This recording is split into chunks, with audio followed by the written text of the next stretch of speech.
जय गुरुदेव, जय जय गुरुदेव, जय जय गुरुदेव, जय जय गुरुदेव।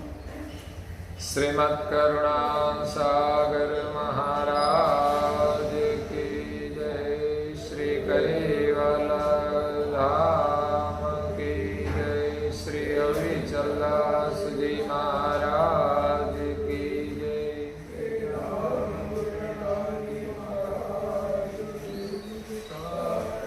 सत्यवल साहेब, सत्यवल साहेब, सत्यवल साहेब। परम गुरु श्रीमद् करुणा सागर महाराज श्री रचिता पंचम स्वसंवेद यानी पंचम सूक्ष्म वेद निजपति परम प्रभाव स्कंद है चौथा और चौपाई नंबर है 68।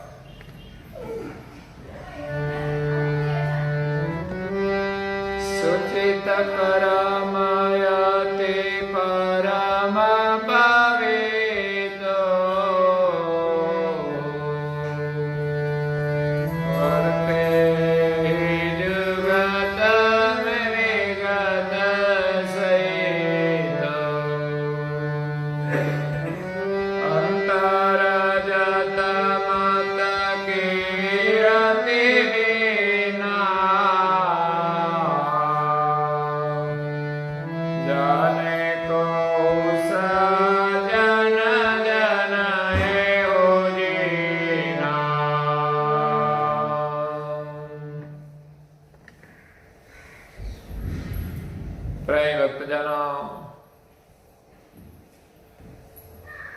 ज्ञान संप्रदाय के आद्य स्थापक अनंत ब्रह्मांडाधीश केवल कर्ता के परम विशेषांश सकर्ता सत कैवल का महान सजान जान अलौकिक दिव्य स्वरूप को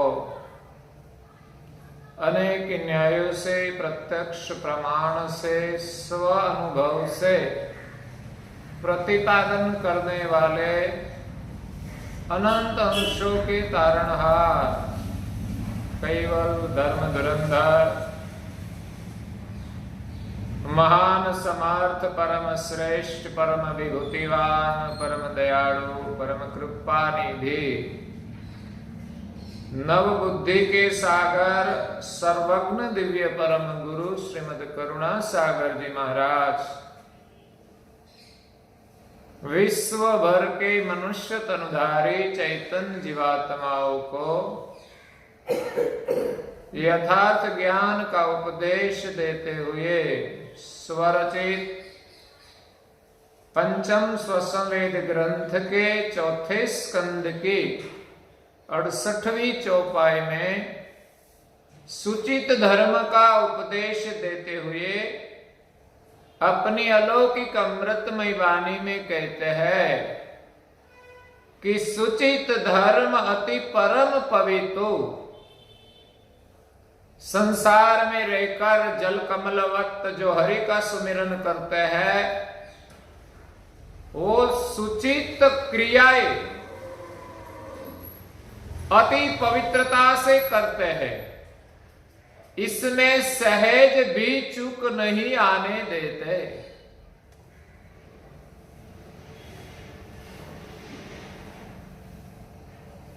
तो हमारे जीवन में पवित्रता का पालन करने के लिए हमारी आहार शुद्धि होनी चाहिए, हमारे व्यवहार शुद्धि होनी चाहिए, हमारे तन की शुद्धि होनी चाहिए, हमारे मन की शुद्धि होनी चाहिए, हमारे धन की शुद्धि भी होनी चाहिए। धन की शुद्धि दान से होती है। जीवन में दान अवश्य ही करना चाहिए, क्योंकि हम जो कमाते हैं इसमें कहीं न कहीं धन में अशुद्धि आ जाती है और दान करना एक धर्म का संस्कार भी है कि हमारे हृदय में उदारता होनी चाहिए और जरूरियातमंद के प्रति हृदय की संवेदना भी होनी चाहिए और धन का मोह छोड़ने के लिए भी दान करना चाहिए। नहीं तो बहुत धन इकट्ठे करके जब हम शरीर छोड़कर जाते हैं तब हमारा मन धन में रह जाता है। इसीलिए भी दान करना चाहिए। किसी ने तो कहा है कि धन में आसक्ति रह जाती है तो सर्प बनकर वो जन्म लेता है और अपने घर के अगल बगल फिरता रहता है, लेकिन जब सर्प बनकर आता है तो घर वाले उनको जिंदा नहीं छोड़ते, क्योंकि सर्प को कोई जिंदा नहीं छोड़ता है। हाँ, वो काटेगा नहीं, क्यों? कि वो इस परिवार का सदस्य है, लेकिन परिवार वालों को तो डर लगेगा ही कि ये तो सर्प है। उनको पता नहीं कि हमारा पूर्वज है, वो तो हमारी धन की रक्षा के लिए आए हैं। तो इसी प्रकार धन में आसक्ति रहती है तो दुर्गति होती है और दान करने से हमें पुण्य मिलता है, इसीलिए भी दान करना चाहिए। हमारे जीवन में भी कभी किसी चीज की जरूरत हो तो हमारे हृदय में उदारता होगी तो हमें भी मिलेगा। इसलिए धर्म का एक अंग है दान। इसलिए तो कोई महापुरुष ने कहा है, शतम विहायम भोक्तव्यम, 100 काम छोड़कर भोजन कर लेना, सहस्त्र स्नान चरेत, 1000 काम छोड़कर स्नान कर लेना।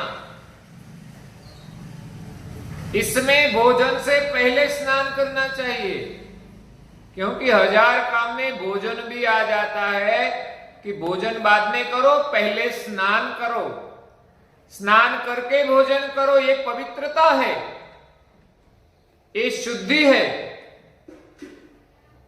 और लक्ष्यम विहायम दान्तव्यम, 1,00,000 काम छोड़कर दान करे। कोटि व्यक्ता हरि स्मरेत, और करोड़ काम छोड़कर हरि का स्मरण करे। तो सबसे उत्तम हरि का स्मरण है, लेकिन दान का महत्व है कि हम 1,00,000 काम छोड़कर दान करें। जिसमें स्नान करना बाकी हो तो भी चलेगा, ऐसा नहीं कि मैं स्नान करने के बाद ही दान करूंगा, क्योंकि 1,00,000 काम छोड़कर हमें दान करना चाहिए। इसमें खाना भी छोड़ दो, नहाना भी छोड़ दो और पहले दान करो। और दान करने से पहले हरि का सुमिरन करो, क्योंकि करोड़ काम में दान भी आ जाते हैं कि दान करने से पहले हरि का सुमिरन करो, हरि का सुमिरन करते करते दान करो, दान करते करते जीवन में स्नान करो और बाद में खाना खाओ। तो हमारे यहां शास्त्रों में दान की महिमा गाई है कि दान का 2 हेतु है। एक तो दान करने का सामर्थ्य होना चाहिए। हमारे पास कोई चीज है तो हम दान कर सकते हैं, चाहे वो धन हो चाहे कोई भी चीज हो। आज के किसान लोग अपने खेत में जो नाज उत्पन्न होते हैं तो वो नाज का भी दान करते हैं, घास का भी दान करते हैं। इसी प्रकार जिनके पास जो हो उनका दान करना चाहिए। किसी के पास ज्यादा बुद्धि हो तो उनका भी दान करना चाहिए। हमारे यहां शिक्षक वर्ग है, शिक्षित वर्ग है, जो औरों को शिक्षण भी दे सकते हैं। चाहे हम नौकरी करते हैं तो उनका वेतन हमें मिलता है, लेकिन हमारे पास शिक्षा है तो और समय में उनका दान करना चाहिए। बिना मूल्य किसी को शिक्षा देनी चाहिए। हमारे पास समझ है तो किसी को समझ देनी चाहिए। तो दान का महत्व है कि हमारा में सामर्थ्य होना चाहिए और दूसरा श्रद्धा होनी चाहिए। अगर हमारे पास सामर्थ्य है लेकिन श्रद्धा नहीं है तो हम दान नहीं कर सकते। इसलिए दान के मुख्य दो हेतु है, सामर्थ्य और श्रद्धा। दान के 6 अधिष्ठान है। बिलग बिलग तरह से दान किया जाता है। 6 अधिष्ठान है, धर्म, अर्थ, काम, लज्जा, हर्ष और भय। 6 कारणों से दान किया जाता है। कई लोग धर्म भावना से दान करते हैं, दान की महिमा जानते हैं तो दान करते हैं, हमारा कर्तव्य है तो दान करते हैं, धर्म के विचार से दान करते हैं। दूसरा है अर्थ। हमारे कोई अर्थ के लिए, हमारी कोई मनोकामना हो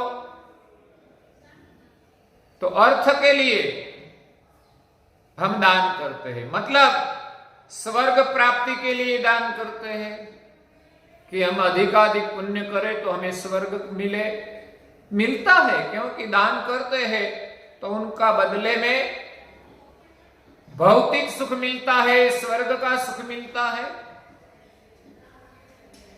तीसरा है काम युक्त दान। हमारी कोई मनोकामना है, पुत्र प्राप्ति है और कोई सामाजिक मनोकामना है तो वो काम युक्त दान है। लज्जा, कभी कभी शर्म से भी दान करना पड़ता है कि एक भाई ने दान किया, हम बगल में बैठे हैं तो हमें भी दान करना पड़ेगा, नहीं तो हमारा पल्ला नीचे रहेगा। तो शर्म युक्त दान, लज्जा, हर्ष, कभी कभी हम खुशी में भी दान करते हैं। कुछ अच्छा प्रसंग है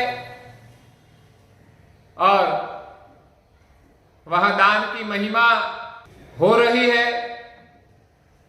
और अगर किसी ने प्रशंसा कर दी और हम हर्ष में आ गए तो हम दान कर दिया, तो ये है हर्ष युक्त दान।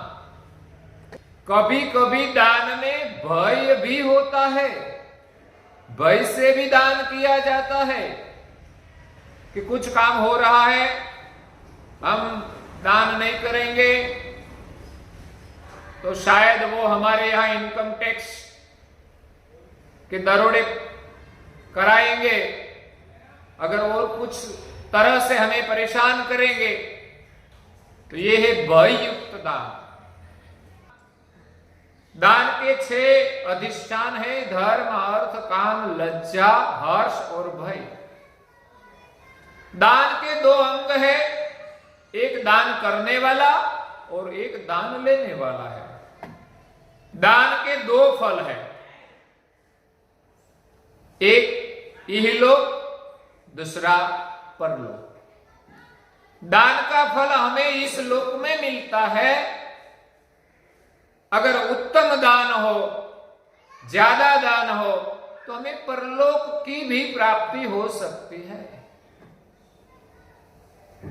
और दान के 4 प्रकार है। 4 प्रकार से दान किया जाता है। पहला दान है ध्रुव दान। जैसे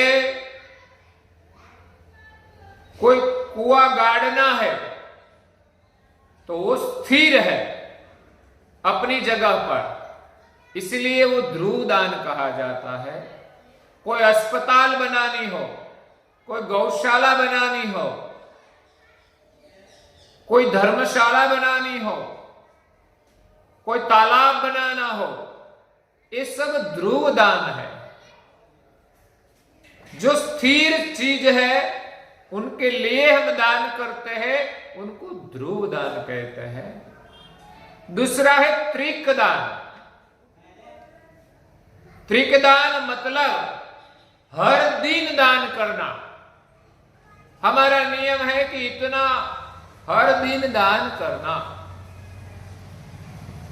कई लोग मंदिर में आते हैं तो चाहे 1 रुपया भी दान पेटी में हर दिन डालते हैं तो वो है त्रिक दान। हमारे यहाँ पहले चावल दाल वो भी लेकर आते थे, वो त्रिक दान है।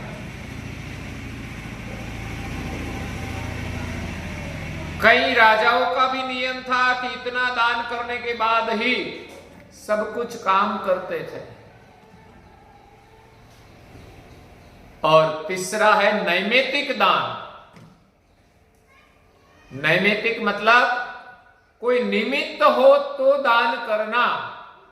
चाहे कोई प्रसंग हो, चाहे हमारे परिवार का कोई निमित्त हो, उस समय हम दान करते हैं, वो नैमित्तिक दान है। किसी के मृत्यु के बाद दान किया जाता है, उनकी पुण्यतिथि पर दान किया जाता है, मकर संक्रांति पर दान किया जाता है, ऐसे ऐसे अवसर पर दान किया जाता है। वो कोई न कोई निमित्त है, इसलिए नैमित्तिक दान है। और चौथा है काम्य दान। संसार में कुछ न कुछ कामनाएं तो रहती है, इसीलिए इच्छा पूर्ति के लिए भी दान किया जाता है कि हम इतना दान करें, उनके बदले में हमें ये फल मिले। तो दान के 4 प्रकार है। दान के 3 भेद है, उत्तम, मध्यम और कनिष्ठ।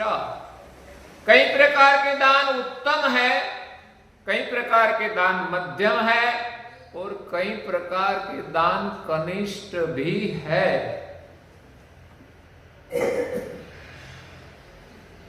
ऐसे तो कहा जाता है कि कोई गलत काम करते हैं, उनको दिया हुआ दान दान है लेकिन कनिष्ठ दान है। कुछ प्रकार के दान मध्यम होते हैं, जिनका मध्यम फल मिलता है और निष्काम भाव से किया जाए वो उत्तम दान है, जिनसे हमें आध्यात्मिक लाभ मिलता है। और त्रण विनाशक है। और दान के 3 पहलू है जो विनाश करने वाले। दान का कोई फल न मिले, इसी प्रकार जो हम दान करें तो दान का कोई फल नहीं मिलता, लेकिन उनका फल का नाश होता है। इसमें पहला है, दान करने के बाद हमें पश्चाताप हो तो समझना कि उनका फल नहीं मिलेगा। दान प्रसन्नता से करना चाहिए, करने के बाद पश्चाताप नहीं करना चाहिए कि मैंने इसको क्यों दे दिया। दे दिया तो दे दिया, प्रसन्न रहो।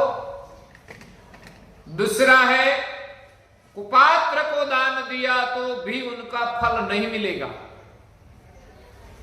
जिसको दान दिया वो पात्र नहीं है, इस दान का सदुपयोग नहीं किया तो समझना कि वो दान का कोई फल मिलने वाला नहीं है। और तीसरा, हम अश्रद्धा से दान करें तो भी कोई फल मिलता नहीं। इसलिए दान प्रसन्नता से करना चाहिए, दान सुपात्र को करना चाहिए और दान श्रद्धा से करना चाहिए। श्रद्धा युक्त दान का फल कैसा है? एक दृष्टांत है। एक सेठ था। सेठ को एक लड़का था। तब से राजा हर दिन 1.25 मण यानी 25 किलो अनाज गरीबों को देते थे। वो सेठ दान करते थे, लेकिन सेठ में सेठ का थोड़ा अहम भाव था, इसीलिए छोटे लोगों को तिरस्कृत करते थे और ज्यादा उनको श्रद्धा नहीं थी। लेकिन उसने संकल्प लिया था कि मैं हर दिन 1.25 मण अनाज का दान करूंगा। बाद में उसका लड़का बड़ा हुआ, उनकी शादी हुई। उनके घर में एक सत्संगी महिला आई, संस्कारवान महिला आई और घर में देखा कि हमारे ससुर हर दिन 25 किलो अनाज गरीबों को बांटते हैं, लेकिन दान करने में उनकी ज्यादा श्रद्धा नहीं है कि गरीबों को अपमानित करते हैं, सम्मान नहीं करते। तो वो पुत्रवधू संस्कार संपन्न थी, सत्संगी थी, इसलिए वो 1 ही किलो अनाज चक्की से पीसकर आटा से रोटी बनाकर वो कोई भूखे को बहुत प्रेम से प्यार से खिलाती थी। जाने कोई भूखा अपना सदस्य हो, इसी प्रकार प्रेम से वो खिलाती थी। उनके लिए हर दिन सुबह जल्दी उठती थी, चक्की पीसती थी और रोटी बनाकर वो सबको प्रेम से खिलाती थी। इसी प्रकार क्रम चला। समय जाते सेठ की मृत्यु हो गई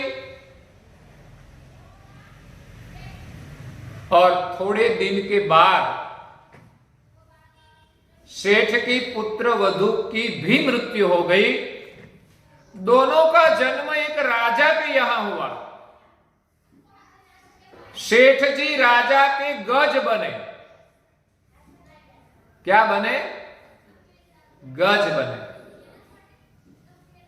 और उनकी जो पुत्र वधू थी वो राजा की राजकुमारी बनी, पुत्री बनकर जन्म लिया। वो राजकुमारी बनी, धीरे धीरे बड़े होने लगे। राजकुमारी का विवाह तय किया, धामधूम से शादी की। बाद में जब विदा करने की वेला आई तब राजा ने उसी गज को लाया जो अगले जन्म में वो ये राजकुमारी के अगले जन्म में ससुर था। इस गज पर बिठाकर राजकुमारी की विदा करनी थी, तो गज को सुशोभित किया और मैदान में खड़े रखे। जब राजकुमारी अंदर से आई, गज पर चढ़ने के लिए उसके सामने आई, तो एक दूसरे ने देखा गज को पूर्व जन्म का सुमिरन हो गया। कि ये तो पूर्व जन्म में मेरी पुत्रवधू थी और आज मेरे सिर पर बैठती है। तो जब राजकुमारी बैठने के लिए जाती है लेकिन गज बैठने नहीं देता, गत जन्म का अहंकार आगे आया और राजकुमारी के मन में संशय हुआ कि ये गज मुझे बैठने क्यों नहीं देते। तो उनको भी गत जन्म की स्मृति हुई, ये तो मेरे गत जन्म में ससुर थे। अच्छा, लेकिन वो गज बने और मैं राजकुमारी बनी, क्यों? कि दान तो वो भी करते थे, 25 किलो दान करते थे, तो आज उनको 25 किलो खाना मिल जाता है गज को। उसके दान का फल है कि राज में जो गज है उनको आराम से खाना मिल जाता था। वन में शायद मिले न मिले, लेकिन ये हाथी ने पुण्य किया था इसीलिए राजा के यहां रहा, तो खाना तो अच्छा मिल जाता था, लेकिन वो गज बना। क्यों? कि उसने दान किया लेकिन श्रद्धा से नहीं किया था और गरीबों का तिरस्कार करते थे, इसलिए उनको गज बनना पड़ा। और जो उनकी पुत्रवधू थी वो प्रेम से, भक्ति भाव से प्रभु के सुमिरन करते करते वो सब कुछ काम करती थी और खाना बनाकर गरीबों को, भूखे को खिलाती थी। तो उनके फलस्वरूप वो राजकुमारी बने। दोनों को पता चला, तब गज ने अपना अहंकार छोड़कर राजकुमारी को अपने भाव में वंदन किया और बाद में राजकुमारी उन पर बैठकर वो अपने ससुराल गई। कहने का मतलब है कि दान श्रद्धा से करना चाहिए। श्रद्धा युक्त दान का फल उत्तम है और अश्रद्धा से किया जाता है वो कनिष्ठ है। तो दान हमें जरूर करना चाहिए हमारी धन की शुद्धि के लिए, कि हमारे घर में आया हुआ धन जो अशुद्ध होगा तो अपने घर में शायद कलेश बढ़ेगा। उस धन का हम कुछ भी लेंगे तो हमें शांति नहीं मिलेगी। इसलिए धन शुद्धि के लिए दान अवश्य ही करना चाहिए। इसी के साथ आज के प्रवचन को हम यहाँ विराम देते हैं। श्रीमद् करुणा सागर महाराज की, श्री कई